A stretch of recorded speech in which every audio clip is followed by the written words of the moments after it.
우리 전후 좌우에 계신 여러분들과 이렇게 인사했으면 좋겠습니다. 예수님은 사랑이십니다. 이렇게 인사하겠습니다. 예수님은 사랑이십니다. 네. 맥스 루케이도가 쓴 형통한 날의 은혜라는 책이 있습니다. 그 책의 내용을 보시면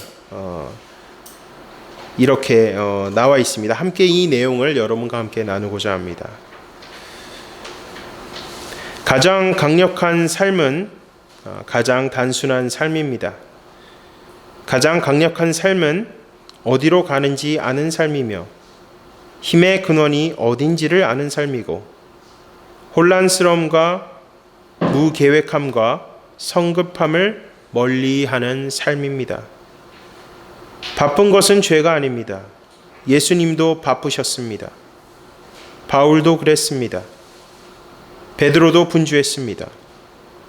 노력과 성실한 노동 없이 땀 흘리지 않고 이룬 성과는 가치가 없습니다. 하지만 인간을 공허하고 무의미하게 만들며 속 사람을 상하게 만들 뿐인 것들을 끝없이 쫓느라 바쁜 삶은 하나님을 기쁘시게 하지 못합니다. 사람을 피곤하게 만드는 요인 가운데 하나는 결코 만족을 줄 수 없는 것들을 추구하는 행위입니다. 하지만 평생을 살면서 그런 것들을 열심히 따라갔던 적이 한 번도 없는 사람이 있을까요? 우리의 열정과 소유, 자랑은 모두 죽은 것들입니다. 죽은 것들로부터 생명을 얻으려고 발버둥친다면 오직 피곤함과 불만이 열매로 돌아올 뿐입니다.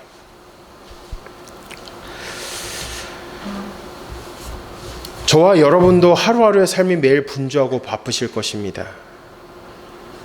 우리가 이 바쁘고 분주한 삶 속에서 항상 한 가지 기억해야 되는 것은 우리가 지금 하고 있는 이 열심, 우리가 지금 하고 있는 이 최선이 어떤 방향을 갖고 나아가고 있는지를 우리 모두가 고려해 볼 필요가 있습니다.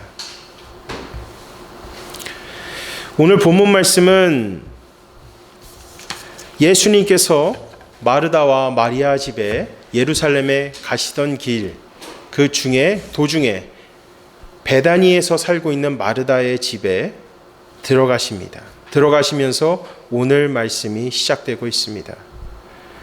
이 짤막한 구절 가운데서는 마르다와 마리아의 신앙이 기록되어 있습니다.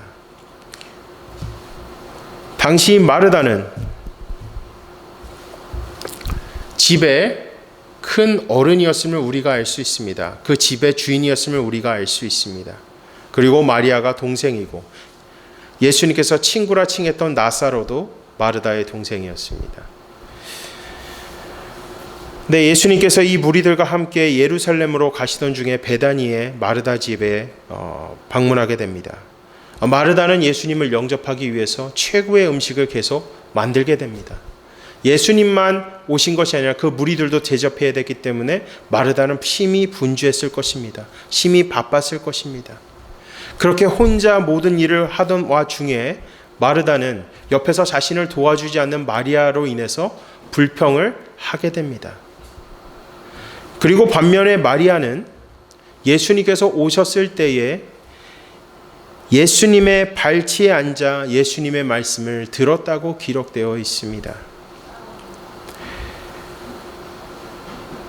이 말씀을 통해서 예수님께서는 마르다의 불평을 들으시고 예수님께서는 이렇게 말씀하고 있습니다. 41절과 42절을 통해서 예수님께서 이렇게 말씀하십니다. 주께서 대답하여 이르시되 마르다야 마르다야 내가 많은 일로 염려하고 근심하나 몇 가지만 하든지 혹은 한 가지만이라도 족하니라. 마리아는 이 좋은 편을 택하였으니 빼앗기지 아니하리라 하시니라. 예수님께서는 마르다에게 말씀하고 있는 겁니다. 가장 좋은 것, 우선순위를 정해놓고 행동할 것을 말씀하고 있는 겁니다. 그래서 마리아는 더 좋은 것을 택했다고 하는데 더 좋은 것이 무엇입니까? 예수님의 발치에 앉아서 먼저 그 예수님의 말씀을 들었다는 것입니다. 그것이 아주 중요한 것임을 마르다에게 알려주고 있습니다. 그리고 오늘 저와 여러분에게 알려주고 있는 것입니다. 분주한 일상 가운데서도 우리가 삶의 우선순위를 어디에 두느냐에 따라서 우리의 신앙이 더욱더 성장하거나 아니면 신앙이 퇴보할 수 있습니다. 그래서 저는 오늘 본문 말씀을 통해서 우리가 삶에서의 이 실천적 신앙을 회복하기 위해서 필요한 세 가지를 여러분과 함께 나눠보길 원합니다. 첫 번째는 하나님의 말씀이 우선이 되어야 합니다. 본문 38절과 39절 말씀을 한 목소리로 읽어주시겠습니다. 그들이 길 갈 때에 예수께서 한 마을에 들어가시매 마르다라 이름하는 한 여자가 자기 집으로 영접하더라. 그에게 마리아라 하는 동생이 있어 주의 같이 앉아 그의 말씀을 듣더니. 본문 말씀을 보시면 예수님께서 가시던 길에 한 마을에 들렸죠. 그곳이 바로 베다니입니다. 잠시 들렸습니다. 그럼 예수님의 최종 목적지는 어디였죠? 예루살렘이었습니다. 그 예루살렘을 가시려고 하는 이유는 예수님의 그 구속 사역을 성취하기 위해서 가시던 중에 마르다의 집에 잠시 방문한 것입니다. 누가복음 9장 51절 말씀을 보시면 예수께서 승천하실 기약이 차감해 예루살렘을 향하여 올라가기로 굳게 결심하시고 이 말씀처럼 예루살렘을 향해서 가고 계셨습니다. 그리고 마르다의 집에 방문했습니다. 이 마르다는 베다니에 사는 여인이었고 자매로는 마리아 그리고 예수님께서 친구로 부르셨던 나사로가 있었습니다. 이 구절에서 마르다가 먼저 언급된 것으로 보면 이 가정의 윗사람임을 우리가 알 수 있습니다. 마르다는 예수님을 영접할 수 있는 아주 절호의 기회를 맞이했습니다. 당시의 시대 속에서 손님을 영접하는 것은 아주 중요한 예절 중에 하나였습니다. 히브리서 13장 12절 말씀을 보시면 믿음으로 기생 라합은 정탐꾼을 평안히 영접하였으므로 순종하지 아니한 자와 함께 멸망하지 아니었도다. 기생 라합은 정탐꾼을 영접함으로 구원을 얻는 기회를 맞이하였습니다. 이와 같이 마르다도 예수님을 영접함으로 예수님의 그 은혜를 경험할 수 있는 절호의 기회가 주어지게 된 것입니다. 하지만 39절 말씀을 보시면 누가 예수님의 말씀을 듣고 있었습니까? 동생 마리아였습니다. 마리아가 주의 발 아래에 앉았다는 것은 이것은 마치 학생이 선생님에게 무언가를 배우기 위해서 가까이 앉았다는 것입니다.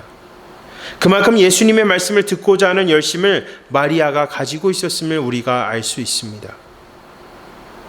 우리가 신앙에서 가장 중요한 것이 있으면 그 중요한 것이 있다면 우리가 예수님을 배우기 위해서 우리가 예수님을 알아가기 위해서 예수님의 성품을 닮아가기 위해서 가장 중요한 것은 말씀을 가까이 하는 삶을 살아야 하는 것입니다. 마르다와 마리에게 주어졌던 그 기회는 바로 예수님의 말씀을 가까이 들을 수 있는 기회가 주어졌다는 것입니다. 마르다는 이 38절 말씀을 보시면 예수님뿐만 아니라 예수님과 함께 이동하는 무리들도 섬겨야 했기 때문에 마음이 많이 분주했을 것입니다.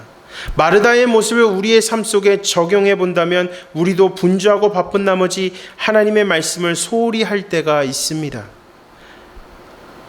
그리고 마리아의 모습을 우리 삶에 적용해 본다면 분주하고 바쁜 나머지 다시 한번 말씀을 가까이 함으로써 우리의 마음을 다시 한번 가다듬고 분주하고 바쁜 일상으로 다시 말씀을 붙잡고 복귀하는 것입니다.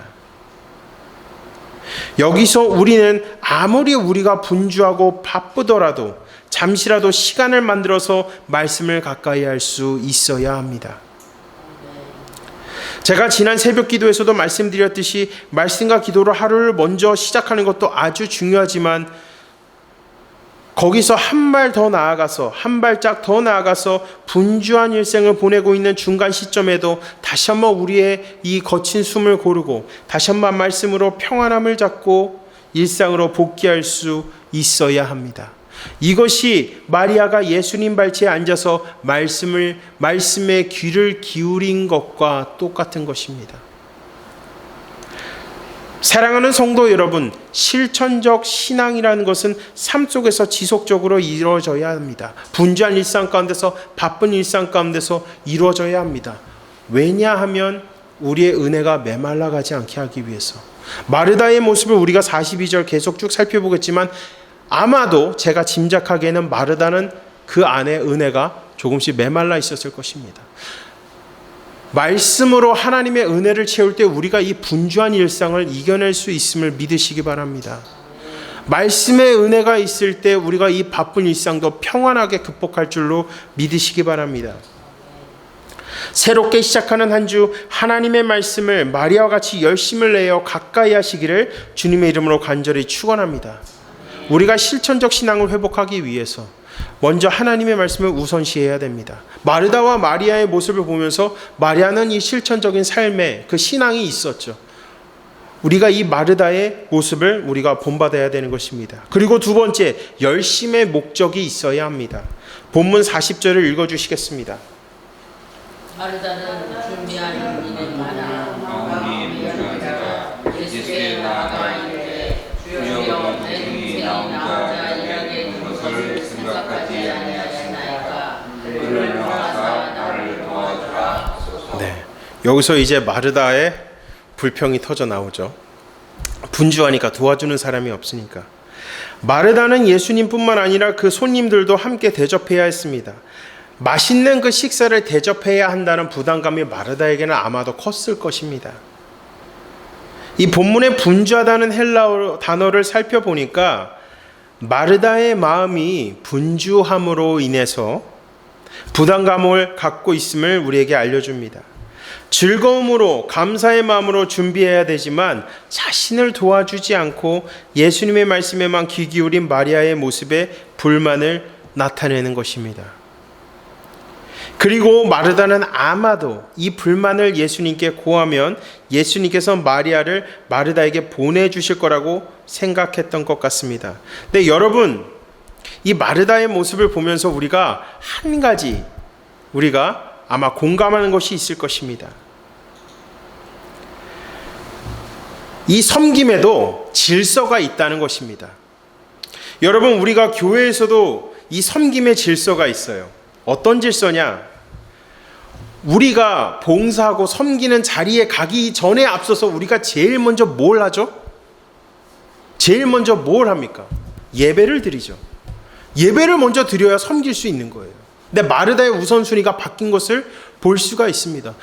자, 보십시오. 교회에서 저와 여러분들이 많이 보셨을 것입니다. 아침 일찍 나와서 봉사하고 섬기시는 분들 보면 제일 먼저 예배를 먼저 드리고 그리고 나서 섬김의 자리로 나아갑니다. 그리고 우리가 성도분들의 가정을 신방할 때도 질서가 있죠. 어떤 질서가 있습니까? 우리 권사님들께서 맛있는 식사를 대접하시지만 그 전에 무엇을 먼저 하죠? 예배를 먼저 드립니다. 예배를 먼저 드리고 나서 그리고 나서 어떻게 합니까? 좋은 교제가 일어나게 되는 것이죠. 이 질서가 있다는 것입니다. 열심에도 질서가 있다는 것입니다. 우리 공동체 안에서도 이 질서가 있어야 되는 것입니다. 제일 먼저 예배의 자리를 먼저 하고 그리고 섬겨야 되는 것입니다. 왜? 예배를 통해서 우리의 마음이 어떻게 되죠? 은혜 받고 마음이 회복돼야 되기 때문에 그 안에서 주님이 주신 은혜가 있어야 섬길 수 있는 겁니다. 그 섬김의 목적도 예수님의 은혜를 흘려보내기 위해서 우리가 섬기는 것이지 않겠습니까? 그렇다면 삶의 우선순위가 예수님께로 집중되어야 하는 것입니다. 내 마르다는 어떻게 됐습니까? 예수님을 영접하고 예수님의 말씀을 먼저 들었습니까? 듣지 않았습니다. 말씀을 들었다는 말씀이 기록되어 있지 않습니다. 이 마르다의 모습을 통해서 우리가 정말 우리 자신을 돌아봐야 되는 것은 우리가 하는 이 열심, 우리가 지금 하고 있는 이 섬김의 목적 자체가 예수님의 은혜를 흘려보내는 것이라면 제일 먼저 주님 앞에 무릎 꿇고 말씀을 들은 것이 우리 삶의 제1원칙이 되어야 한다는 것입니다. 말씀 없이 예배는 뒷전이고 먼저 섬김을 한다면 그 안에 뭐죠? 은혜가 메말라 간다는 거예요. 우리의 마음이 메말라 가는데 어떻게 섬길 수 있겠습니까? 그 마음 상태에서 섬기게 된다면은 결국에는 어떤 결실도 이룰 수가 없고 결국에는 주변의 형제 자매들에게 불편함을 줄 수 있다는 것입니다. 저도 마찬가지예요. 주일 예배가 제일 많이 긴장됩니다. 저와 사모 또 우리 딸과 함께 먼저 제일 교회에 나와서 예배를 드리기 위해서 준비하지만 항상 제일 먼저 원칙으로 하는 것이 먼저 교회에 오는 순간 분주하고 긴장되고 바쁘지만 같이 모여서 기도합니다. 먼저 기도함으로 시작합니다. 왜? 그 기도 안에서 하나님이 주시는 그 은혜가 공급되어야만 이 예배를 온전히 올려드리고 인도할 수 있기 때문입니다.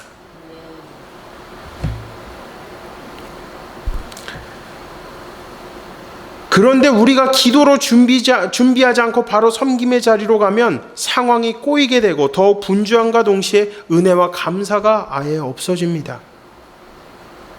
은혜가 없어지면 우리 안에 섭섭함과 불평과 원망이 자리하게 되는 것입니다. 왜 우리를 도와주지 않지? 왜 저 친구는 저기에 가만히 앉아있지? 이런 마음이 생긴다는 것입니다. 하지만 함께 한 마음으로 기도하고 준비하고 예배 드릴 때 분주하지만 그럼에도 평안함과 은혜로 우리의 마음이 가득 채워짐과 동시에 감사가 생기는 것입니다. 감사가 넘쳐나는 것입니다. 제가 지난 우리 셀 모임 때 그 감사함에 대해서 마지막에 나눌 때 그 감사가 우리에게 주는 힘이 있어요. 우울증을 극복하고 감사함을 통해서 세로토닌이 계속 생김으로 인해서 생성되어지면서 우울증도 치료되고 면역력도 강화되고 결국에는 건강을 되찾는다는 것입니다.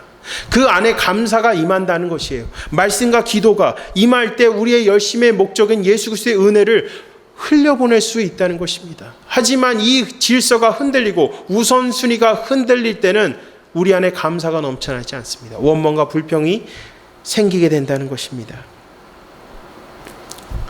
그리고 이 모든 마음들이 그 섬기는 자리에서 드러나게 되어 있습니다. 아마도 마르다는 자신이 섬기는 것에 있어서 분주한 나머지 그 감사가 아마 감사보단 불평의 마음이 더 컸을 것으로 우리가 볼 수 있습니다. 하지만 마리아는 하나님의 발치에 앉아서 그 말씀을 들음으로 그 안에 은혜가 더욱더 자라나갔습니다. 우리의 열심의 목적이 예수 그리스도라면 우리의 삶 속에서는 우리는 마리아와 같아야지 마르다가 되면 안 되는 것입니다. 우리 열심의 목적은 예수 그리스도의 은혜를 흘려보내는 것입니다. 그리고 이 열심의 목적을 이루기 위해서는 말씀과 기도가 우리의 삶의 우선이 되어야 함을 믿으시기를 주님의 이름으로 간절히 축원합니다. 첫 번째는 하나님의 말씀이 우선이 되어야 되고, 두 번째 열심의 목적이 있어야 됩니다. 그리고 세 번째 최고가 아닌 최선을 다해야 합니다. 본문 41절과 42절 말씀을 한 목소리로 읽어주시겠습니다. 주께서 대답하여 이르시되 마르다야 내가 많은 일로 염려하고 근심하나 몇 가지만 하든지 혹은 한 가지만이라도 족하니라. 마리아는 이 좋은 편을 택하였으니 빼앗기지 아니하리라 하시니라. 아멘. 자, 여러분 보십시오. 이 말씀을 제가 한번 직역한 곳을 봤는데 이렇게 기록되어 있습니다. 그러자 주께서 대답하여 그녀에게 말씀하셨다. 마르다야 마르다야, 내가 많은 것들에 관해 염려하고 소란을 일으킨다. 예수님께서 지적하시죠. 예수님께서는 어떻게 보면 마르다를 지금 달래고 계시는 거예요. 그녀가 섬기는 것도 중요하지만 더욱 중요한 것은 예수님의 말씀에 귀 기울여야 한다는 것이에요. 그것이 정말 큰 은혜라는 것입니다. 저는 이 말씀을 묵상하면서 아마도 예수님이 그와 같은 심정이었던 것 같아요. 많은 음식 안 해줘도 돼. 그냥 반찬 한두 개만 있으면 되고 이 자리에 와서 나랑 같이 교제하자. 아마 그 심정이었을 것 같아요. 이 말씀을 묵상하면서. 예수님께서는 다 아시잖아요. 모르시겠어요? 다 아시죠. 우리의 마음을 다 아시잖아요. 근데 가장 중요한 거는 다른 것 말고 그냥 이 자리 내 앞에 나와서 같이 나랑 교제하자. 예수님이 원하시는 거예요. 여러분, 예수님이 이 마르다의 가정에 방문한 이유가 뭡니까? 교제하자는 거잖아요. 말씀으로 교제하자는 거잖아요. 음식 뭐 많이 안 하면 어때? 같이 교제하는 게 중요한 거지.